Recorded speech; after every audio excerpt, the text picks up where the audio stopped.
It has been an extraordinary start to 2021, and Shane Van Gisbergen greets the checkered flag for yet another victory. Nice driving. 1-2 for Triple A, mate. Beautiful teamwork. You two need to work together. You two need to get on with it now.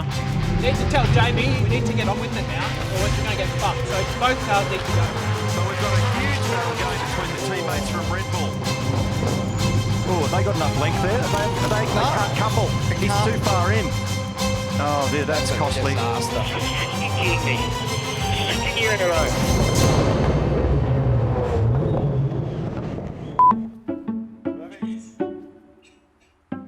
Hello, sir. Hey, good.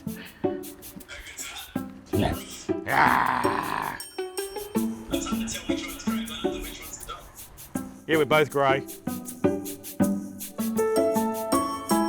I was black once. Oh yeah. I play the guitar. Drums. Boop. Where you going? Okay, she's out of here. Enough embarrassment. We've captured all the chit chat and all the shit that's going on. All the stuff you'll probably use now.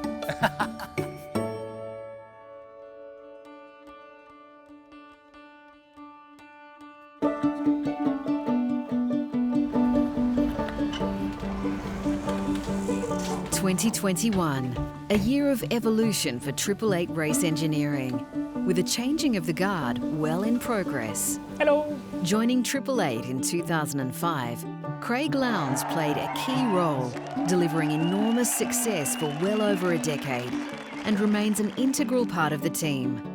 But could this be Lowndes' final year as a Triple Eight co-driver? 100%. It could be the case that 2021 is Lowndes' last Bathurst with Triple Eight. He may, I doubt it, but he may go on to do it with somebody else. But at the same time, we might do what we can to keep a seat available for Lowndes. Whether that's in the main car, whether that's in a wildcard entry, who knows, but we'll do absolutely everything we can to keep Lowndes on the grid. He's a big part of the sport. He's still got, as far as co-drivers go, he's still got as much talent as anybody else. So we'd love to.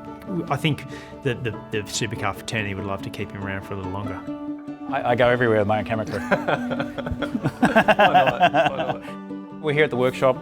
Every now and then, or what we try and do with our sponsors is basically give them a garage tour and show them around the place. Struggling for car parks. It's great to have one of our major sponsors come in, and we try and cycle through all their employees just to get them feel a bit warm and fuzzy and understand what we do, and hence the sponsorship that they're all part of. Don't mind the camera. It's the inside line. I don't know if you've seen the Erebus one, and they've done one with Walkinshaw. So this is our story. They're now going to come out. So yeah, don't worry about him. Well, firstly, welcome. It's great to have you back. He's genuinely one of those people who will always make you feel at home and part of the team. And we owe him such a lot. Give it up for Yvonne Muller and Craig Lowndes.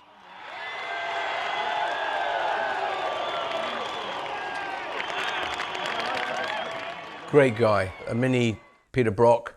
He's the crowd favourite. He was great for our team. He gave the team credibility. One of the nicest guys you will ever meet. He's fast, a great race driver, and so important for the development of Triple Eight. And he really helped put us on the map. For Team Vodafone, Craig Lowndes and Jamie Whincup. He has been a backbone of Triple Eight since 2005, since he came to us. The fact that he put as much trust as he did in RD and Triple Eight and everything that it was about at such an early time, that was groundbreaking. Yeah, Craig coming on board 2005, it was fundamental to the success of Triple Eight. The road to eventual Triple Eight glory was laced with difficulty.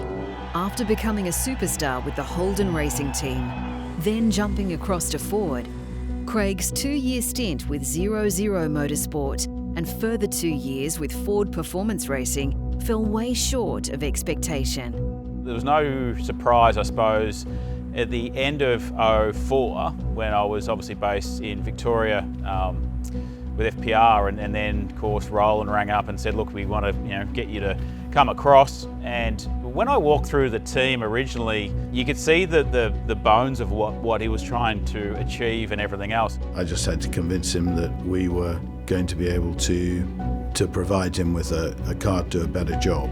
People were saying to me at the time, like, why? Like, why are you moving? There was a couple of reasons for that, because I couldn't see basically a future of where I was.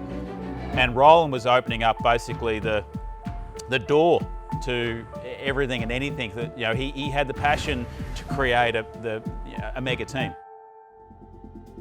He was a top 2 or 3 driver at the time that made the plunge to go to Triple Eight. Someone like Craig Lowndes to believe in the team brought such an uplift to the team, to the sponsors, that Roland could sign someone like that. It was a huge signing to sign up Lowndesy.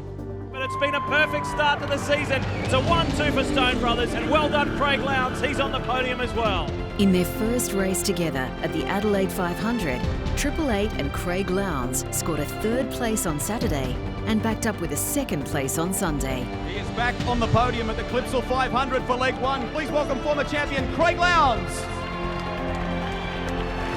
They were on the map. But for Roland Dane, 2nd placing overall was simply the first of the losers. The positive of having somebody like Craig, his performance is clear. But it draws a line in the sand. It's like, you've got Craig, well, you've got to win races. By weekend 3 at Sydney Motorsport, we win the race. And it is Craig Lowndes Day. Eastern Prix is his, and Lowndes is back. And at that point, I think the team's focus and mentality completely changed. They went from a team that was hopeful to a team that had created and actually won a race, and then had a belief that, yes, we can do this. Like, we have the infrastructure, we have the personnel, and then it just went from strength to strength. Triple Eight was still finding their feet in Australia and seeking to blend all the ingredients and human resources to find the right combination of speed, reliability and consistency. Signing Craig Lowndes to the team was a giant piece of the puzzle, and coupling him with senior race engineer Campbell Little was another critical move in the rise of the team. He was awesome. He came with Lowndesy as well, sort of thing. So it was that time when we were building up the team. So to get Lowndesy, as we said, that gave the team huge credibility. And then to get someone like Campbell Little, who also had that huge credibility in pit lane and the knowledge, that was another huge signing. Those guys took a huge risk, went there, and just went through that 12 months of pain where they were, I remember, they had flywheels falling apart, they had broken suspension, they were testing the waters. They did a huge development year, which certainly, when I rocked up in 2006, it was somewhat all together and a fairly fine-tuned machine by then. Compiling 6 race victories during the season, they came very close to winning the championship. The final round at Phillip Island built into a nerve-wracking peak. Trailing by just 49 points, Lowndes had to deliver across each of the final 3 sprint races of the grand final. Race 3 boiled over with a controversial penalty. Officials deemed a wheel nut came adrift during a pit stop and found its way into the fast lane. The rule in question noted teams must maintain control of all equipment at all times, and anything in the fast lane or under a tyre was off limits. A drive-through penalty was issued. Welcome back to Phillip Island, and controversy here. This man, Craig Lowndes, has just been handed a drive-through penalty. We just heard the call on the radio. We don't know why, but the boys are on the job, and we'll find out shortly. And Roland Dane has no doubt just been informed. The wheel nut was sitting on the yellow tape. As you know, it definitely was witnessed by 3 separate people, Roland, who went over the white tape. Kurt Suzuki from V8 Supercars Australia. So the wheel nut must have come off and gone out to the fast lane, or he's driven over it. Once you've been given a black flag, unfortunately, We've all been in that position. Craig, we've got to do a drive-through. They're saying we had something in the fast lane, but we have to do a drive-through. We had somewhere where? One of those moments where unfortunately things happen which are outside of your parameter, and at the end of the day you've got to accept that, and again, as I said, as a driver you've got to use that as a strength and a drive for the next season. We've got it live on TV. Just do your job, go out there, mate, and see what we can do. They've obviously got the championship rigged the way they want it. They're not happy in Triple Eight, and nor is Craig Lowndes. And that is the championship right there and then, if Russell Ingall continues to circulate for the next 12 laps. We were close as a team, a collective team, that we knew that we were in the hunt. Unfortunately, things didn't go our way, but we used that as a motivation to go into 06.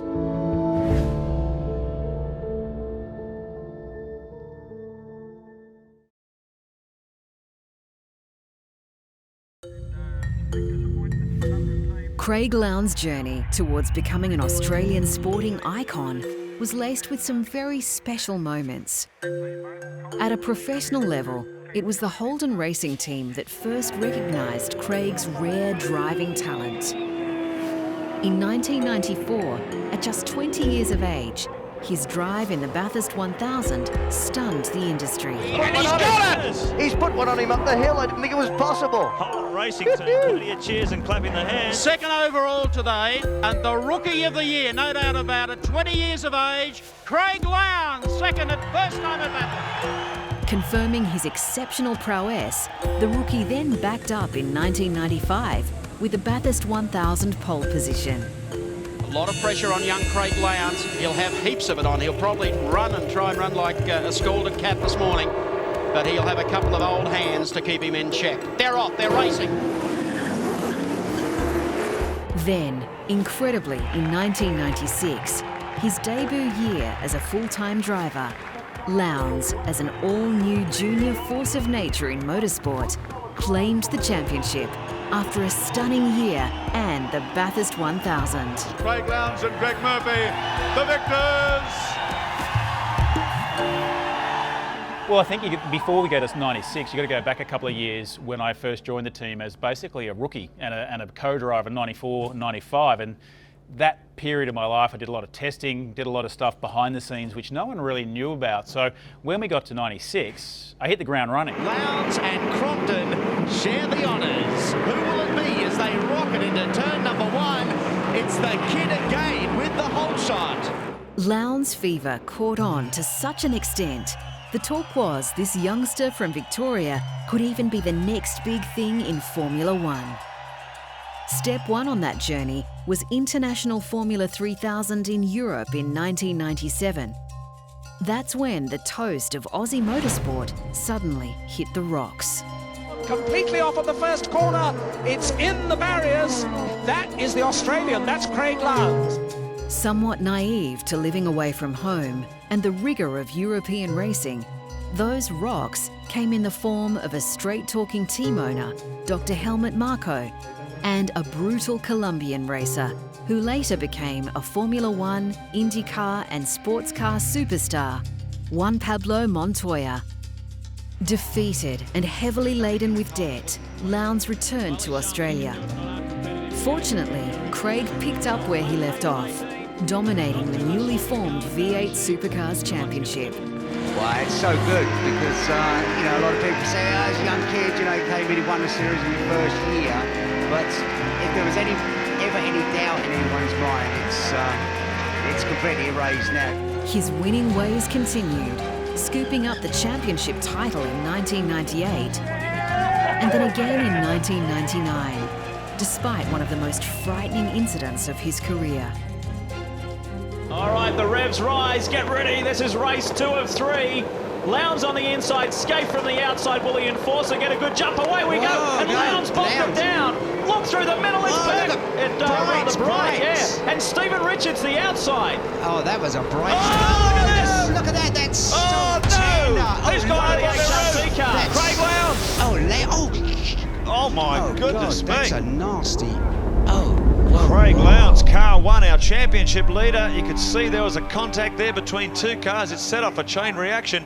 Gafe went by, Bridie went by, and I was about to go from third to fourth in the gearbox when the contact happened. Hit the car enough to get it up onto two wheels, and it actually blew the tyre off the rim dug in, over it went. So as the car rolled and lost its energy, my leg basically from my knee down was just whipping, and it tore all my ligaments off my knee. So when I come to rest upside down, and then I stupidly undid my seatbelt, fell on the roof again because I was upside down. But the beauty about it is all the voices, the people that stopped. Look at the drivers running. Yeah. Garth Tander is there, Greg Murphy. All these guys are friends. Crompton in there, they're all concerned for their fellow competitors' safety and welfare. They are all rushing in there to his aid. My first recollection of a voice was Greg Murphy, then there was Neil Crompton, there was John Faulkner, who was an old driver back then, and the pictures show all that.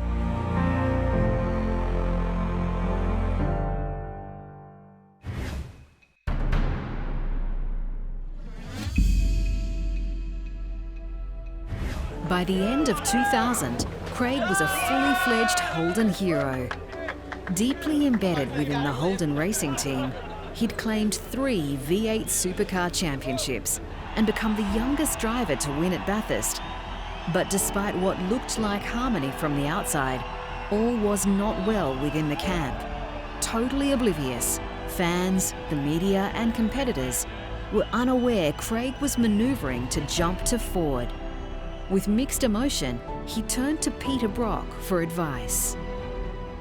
When I was moving from Holden HRT to Ford, and I went and actually sat with them at their homestead at the time, and I said, what am I got to experience? I'm moving from what I know as Holden land into Ford land. And I remember him sitting down saying, you're not going to lose anything. And I said, well, how do you figure that? And he said, well, you're going to lose 50% of the Holden base, because they're going to see you as defecting, but 50% is still going to love you for what you've achieved. You move into the Ford land and you're going to face the same. 50% are going to hate you for coming, 50% are going to love you, embrace you for coming, and in the end, he was right. And he used to say, the backbone of motor racing is fans, because if we don't have that, we don't have motor racing.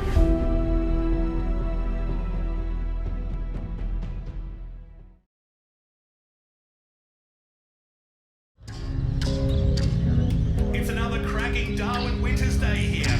It's event 5 of the Repco Supercars Championship, and we have 3 sprint races ahead today. Success in supercars racing is often defined by mere hundredths of a second. For a top team hunting a title win, losing any time during pit stops, especially in chunks of seconds, is totally unacceptable. After uncharacteristically bad pit stops at the last event in Tailem Bend, South Australia, Triple Eight needs to regain their pit stop composure. Battling the Darwin heat, the team rehearses over and over to get it right.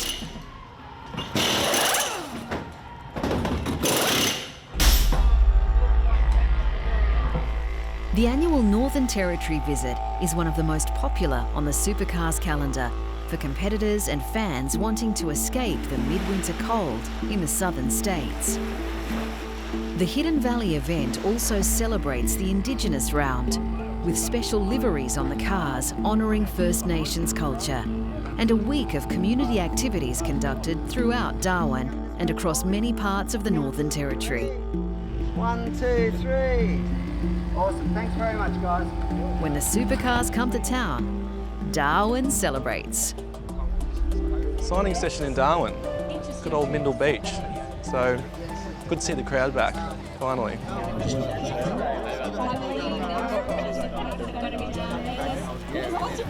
It's a different world out here, isn't it? Up here in Darwin, so I never thought we'd make it, but it's good to have a bit of normality back.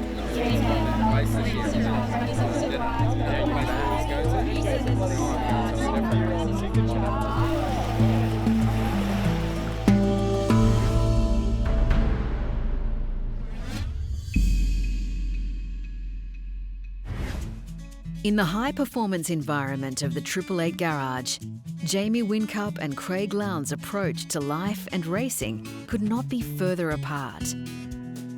His strengths are my weaknesses, and hopefully my weaknesses are his strengths, you know. So, no, it did. The odd couple did work. We I'd like to think I worked out what tyre pressure and camber we needed, and and Lowndes, worked on what was, what made the team, what was important from a commercial point of view, and making sure we had the biggest fan base of all time. His default was to spend time with the fans, signing photos, chatting, and that's him. He gets off on bouncing off other people's good vibes. As a young person, he was one guy I deliberately sat next to at an autograph session just so I could learn how he dealt with the folks and the fans. It's not just a show, it's not just a mask. He doesn't just do that for the fans. He truly loves and enjoys what he's been able to do for so long, so why wouldn't you be happy? Despite their differences, the chemistry worked. Whincup methodically working hard on the detail, and Craig, the fan-friendly natural talent, able to jump into a car and extract 100% every time. Lowndes, he has quite a unique driving style. He generated this real unique way to go fast. There's been times where the car hasn't been too flash. It's almost, you can take a wheel off the car and Lowndes wouldn't know, you know what I mean? He'd just go out there and just get the most out of it. And yeah, unbelievable natural ability. The more he thinks about it, the slower he goes. It was a little bit of a downside for him, I think, when we really started tightening things up in the championship. Yeah, you'd pair the drivers up, Lowndes jumping in Jamie's car and going, oh, geez, this feels really nice. Oh, can I have this in my car, sort of thing? And there was things you go, mate, we've been asking you and pushing you. But Lowndes did learn that side from Jamie as well, just being particular, things like that, and making sure that near enough isn't good enough.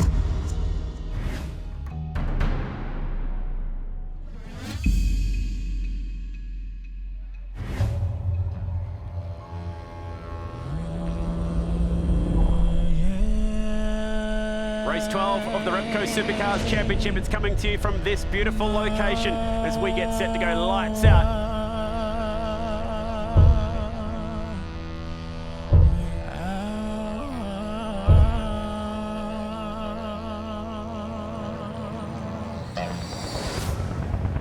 Just a tick under 30 degrees out there at the moment, but the track, it is hot, 40 degrees, cabin temperatures inside the mid-50s. It's going to be hot, sweaty, humid work inside these supercars. We're getting set on the top end for the first leg of the Melbourne Darwin Triple Crown. Will Anton be able to get to the first corner first? He wheels it away nicely, but so does Frosty. He missed the gear. Power, mate. You've losing power. And on the inside comes Van Gisbergen now. That was a beautiful start to begin with, but he wasn't able to continue it on. Shane dives straight down the inside. Can he hold on to it? Oh, here we go. Eyes turned him around. That is absolute chaos. Anton gone. They've all crashed into each other. Wow, what a start. Wow, it started right at the start. Mark Winterbottom didn't really launch second phase of the start. This will bring the BP Ultimate Safety Car for sure. There's cars everywhere at turn one. Shane Van Gisbergen up the inside. Big move. Man, that's surely a joke. The guy's got to be kidding himself. Yeah, who's the dude on the pit wall from DJR pulling the fingers? What was that? Someone was giving you the bird. He might not have been pulling the finger, but he was definitely waving his arm angrily. Not my fault. No, I don't see what you did wrong there, mate, so let them worry about that. So we're getting set now. They're starting to form up. Green flags, green flags. They're all bumping into each other as per normal. It's an average restart. They're all running into each other from fifth backwards. They're four abreast as they get down to turn one. Down the inside is Percat. He's just parked it there and made sure that Mostert couldn't capitalise. Nice driving, mate. Pressures are still coming up. Eyes forward. Speed and consistent, please. Copy, mate. Copy. Van Gisbergen backed him up a little bit, made sure that no one could get a run on him for that big long run down the front straight into turn one. Here we go. Our first stoppers are in. They're in as soon as the pit window opened. Reynolds in. Whincup we saw in the lane as well. Beautiful, mate. Stand by. Go.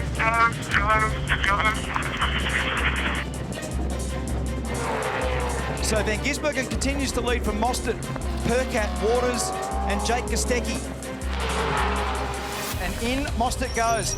So this could be the undercut. This is really important. All clear in the lane, all clear. Go, go, go, go. Get out, get out, get out. Good stop. Really nice stop. Now the leader, Van Gisbergen in the lane. Well, if you haven't been tuned into our telecast during the year, you'll notice something big and different about our pit stops here in a sprint race. Watch this, only 2 rattle guns, not 4 like a Bathurst. Look at this, they can't get the gun on the nut. Ah! Get another tyre. Can get another tyre. Can get another tyre. And it won't go in, so the nut, the gun, the socket won't engage on the gun. There goes Chaz, right behind me. Oh, wow, catastrophe. This should have happened in 4 seconds. 2 rear tyres. Oh, bad news. Almost 30 seconds. We've spoken about the cruelty of this game. Van Gisbergen's bold move at turn 1 put him in a position to dominate this race. And he is now parked in 20th. That's it. He's out of the game. He's the last of the lead lap runners.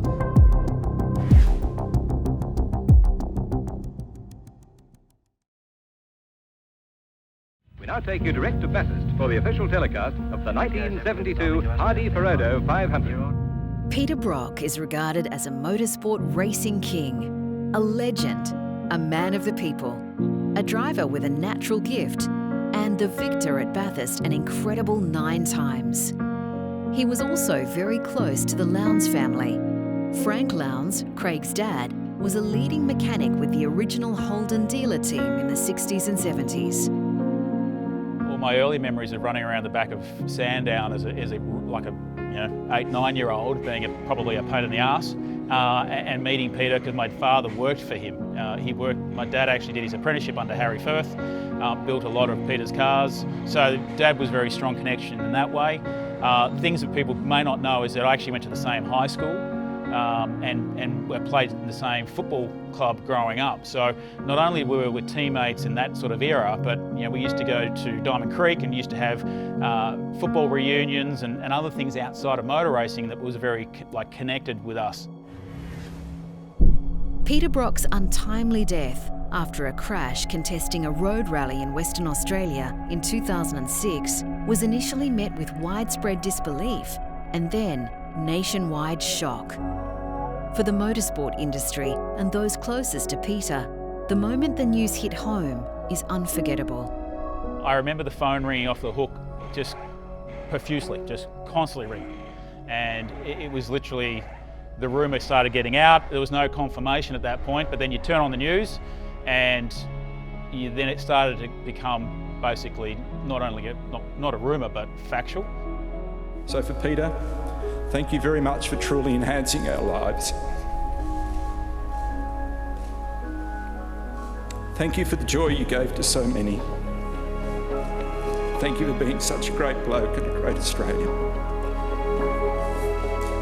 I'm sorry.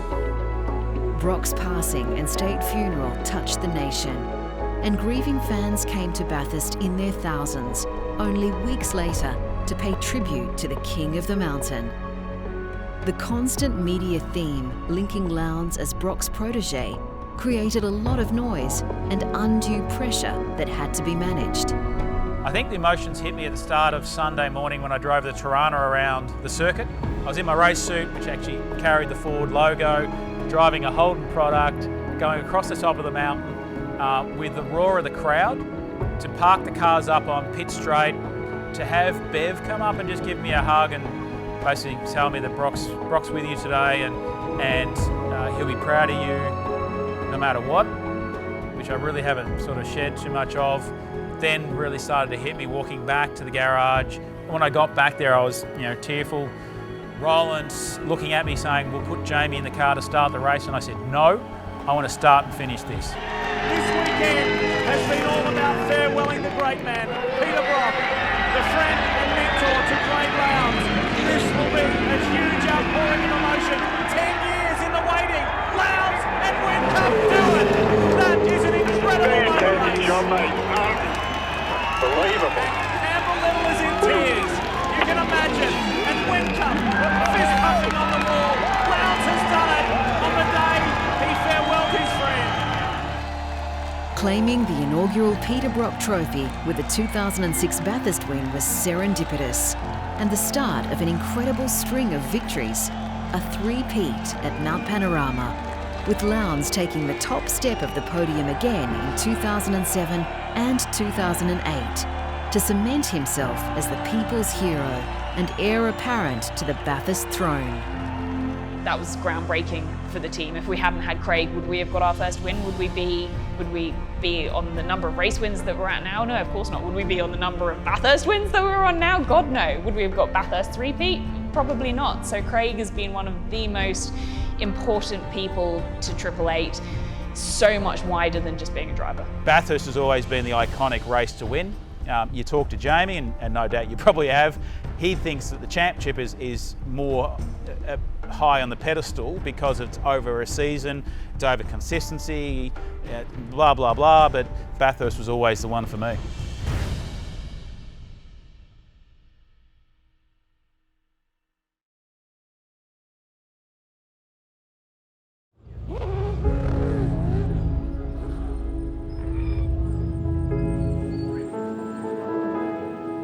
Just over 20 years after claiming his maiden Australian Touring Car Championship win on debut for Holden, Craig Lowndes became the first driver in Australian motorsport history to reach an incredible 100 race wins, claiming victory in the 888th race of the V8 Supercars Championship on the very same weekend as his 41st birthday. We go. Good start by the Nissan. Coulthard seems in that second phase to have the Freightliner entry hooked up. They will drag race down to turn one. Look at Van Gisbergen, squeezed almost against the wall. Coulthard has it, lock up from Rick, a lock up. Coulthard's gone. Gizzy will take the lead. Someone sneaking through the inside. Is it one of the Falcons? Maybe Mock. No, in fact, it's Lowndes. I remember driving down the main straight for the last time, and I left the radio comms button open the whole lap, so they could enjoy the lap with me, everyone in the pits, as much as I could. One more lap, please, mate. One more lap. Okay, Jimmy, I'm going to remember this day forever. If you guys can go for a roll with me, do a lap with me. Because I'm surely going to remember this day. Thank you very much. Turns 41 tomorrow. He's sitting on 99 career victories.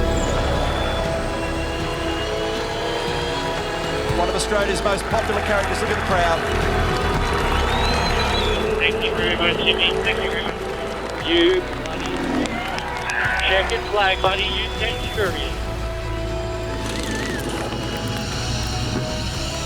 Yeah, the emotion that you saw in Craig when he got out of the car, and you heard in his voice as he's crossed the line. Yeah, we'd been pushing for that one for a while, you know, and it was super special to be part of that. Even though we hadn't been there for all of his 100 wins, you still felt like you had been. It was amazing. It's an early 41st birthday present for Craig Lowndes. His birthday is tomorrow. Roland Dane gets coated in champagne.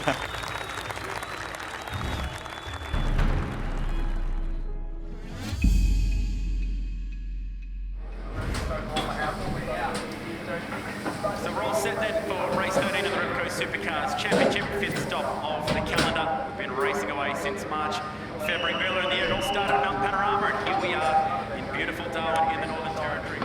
I reckon Ludo will try to go like, say, I don't think he'll go 5. I think he might go like 8 to 10. Yeah. We've said the longest we want to go is 23.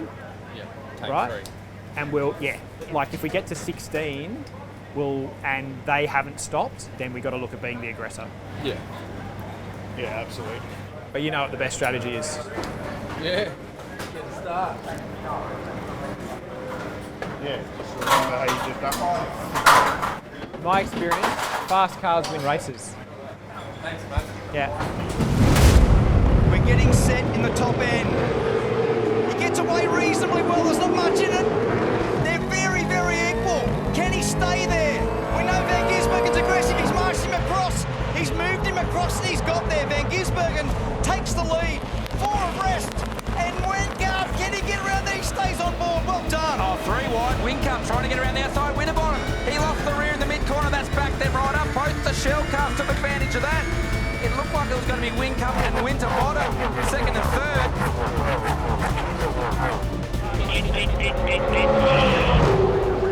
We're hearing from the lane that Red Bull are setting up. Currently, Van Gisbergen is leading from Whincup, 5.8 seconds. There was some relief in the Red Bull and Pole garage after that one to get a nice clean stop after yesterday's drama in pit lane. So nice stop. Great stop, guys. Thank you. Well done. Do we have the fastest lap? No, currently Mustard with a 6.91. 6.91. So here we go. Jamie Whincup making ground. We were talking about it before. And what Whincup needs to do is you need to get this pass done as soon as possible. As soon as you get to the rear bumper of the car in front, your front tyre starts to overheat as the following car and you lose performance and it gets more difficult to get up the inside. So what Mostard's trying to do is keep Whincup there as long as he can. Mostard a little bit loose on the entry there to turn 5. Whincup will be loving seeing that. I thought that was going to be close. It is close. Still is. But he's on the wrong side. Whincup will not get that done around the outside. There is no way he can drive around there. So Mostard prevails. This is the ultimate in the mind game section of our sport. You're playing this high-speed chess game. It's third at turn 5. Yeah. It's only chance. Here we go, Whincup. Here we go. He's in there. Can he stop it? He's deep. Mostard lets him go. Goes for the over and under. Now Great racing. Good racing. Exactly right, Mark. They've swapped positions on the racetrack 3 times in one corner. They're still side by side through 2 and 3. Whincup's on the inside. He'll get it done now if he can get it stopped. Great racing. That was superb stuff there by Whincup and Mostard. Set out to all, lads.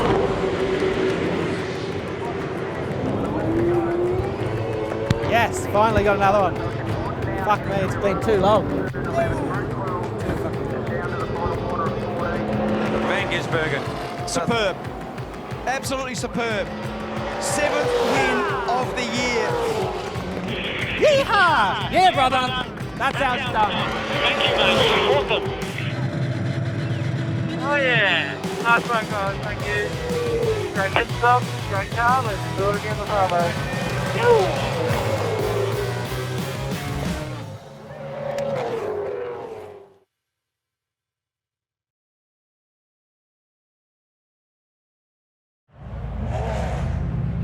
So much about this weekend to enjoy. It's been a real Triple Crown feel and a big Northern Territory crowd. Grab first gear, grab your cameras and hold your breath because this is the Repco Supercars Championship, the Melbourne Darwin Triple Crown. From the fabulous Hidden Valley Raceway, we're racing in the tropics.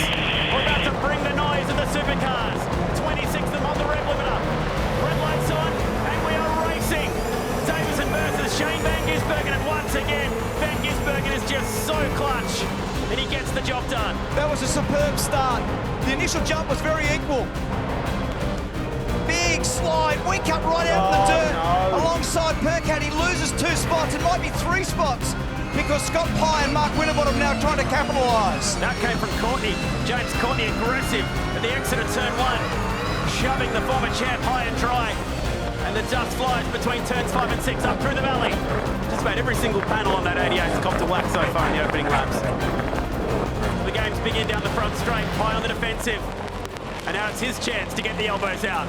Straight down the inside. I'm sorry, Scott, but I'm going to run you wide. Nice ball in here.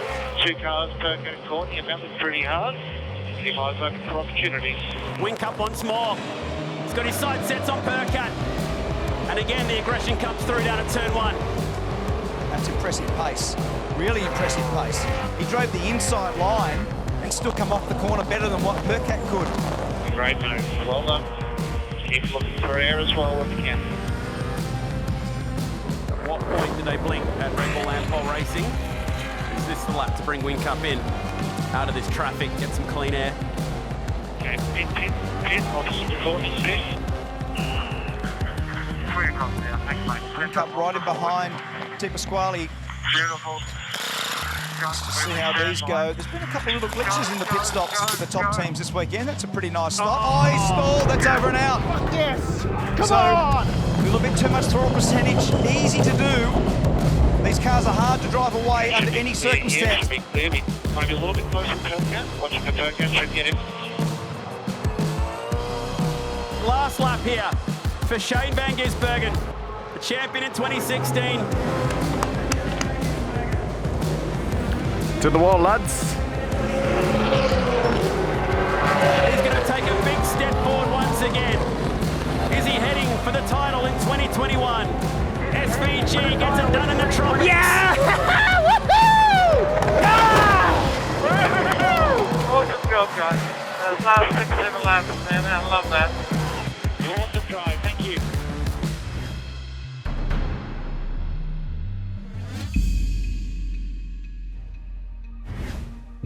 We have a major announcement this morning coming to you live from Reid Park. You can see Craig Lowndes, Roland Dane and Sean Seamer have just walked into the media centre, so we'll cross down live to that press conference. I'm here today to announce that I will be retiring from full-time driving in the Virgin Australian Supercars Championship at the end of this season. I can say with a heavy heart this has been the hardest decision that myself and the team have had to make. I have to start by saying a heartfelt thanks to Craig for all he's done for Triple Eight over the last 14 years. He believed in our vision before many other people did and took a gamble on an unproven team, and for that alone I'm extremely grateful. But we're delighted he's chosen to stay with Triple Eight next year, hopefully into the future as an ambassador and co-driver. He'll still always be part of the Triple Eight family. I can't really see him slowing down. I hate to say it. He's not really that good when he slows down.